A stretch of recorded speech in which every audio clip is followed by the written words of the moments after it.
गांव के किनारे एक पुरानी वीरान हवेली थी जिसे लोग भूत ही हवेली कहते थे। वर्षों से वहां कोई नहीं रहता था, लेकिन गांव के लोग महसूस करते थे कि वहां कोई अदृश्य शक्ति है। कोई डरावनी नहीं, बल्कि रहस्यमय और सहायक। यह शक्ति अर्जुन की आत्मा थी, एक 10-12 साल का बच्चा जिसकी असमय मृत्यु ने उसे इस दुनिया से अलग नहीं किया था। अर्जुन गांव के लोगों की मदद करने के लिए वहां था।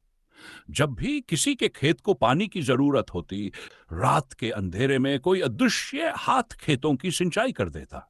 अगर किसी के पशु भटक जाते तो वे सुबह अपने मालिक के दरवाजे पर खड़े मिलते।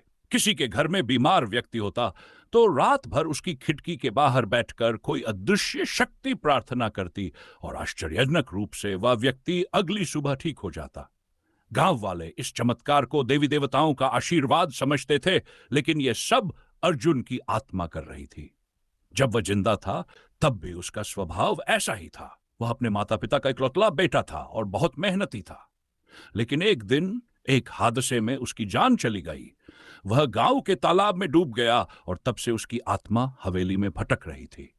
एक दिन गांव में भयानक तूफान आया। तेज हवाओं ने सब कुछ तहस नहस कर दिया। लोगों के घर उजड़ गए, खेतों की फसलें बर्बाद हो गई और कई लोग घायल हो गए।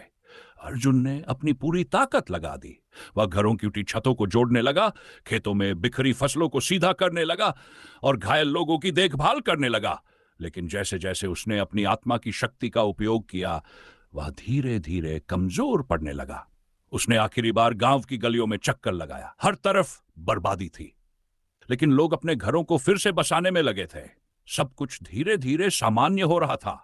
उसने राहत की सांस ली, लेकिन उसे एहसास हुआ कि अब उसकी आत्मा ज्यादा देर तक यहां नहीं रह पाएगी। उस रात जब पूरा गांव गहरी नींद में था, अर्जुन हवेली की ओर लौट आया। जैसे ही उसने हवेली की चौखट पार की, उसकी आत्मा हल्की सी रोशनी में बदल गई और फिर हमेशा के लिए विलीन हो गई।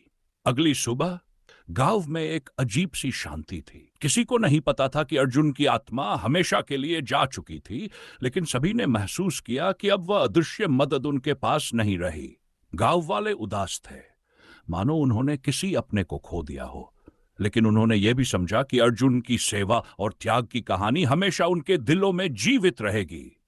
वह कभी किसी की आंखों ने नहीं देखा, लेकिन उसकी मदद हर किसी ने महसूस की थी। वह एक सच्चा नायक था, जिसने अपनी मृत्यु के बाद भी गांव के लिए अपना सब कुछ उछावर कर दिया।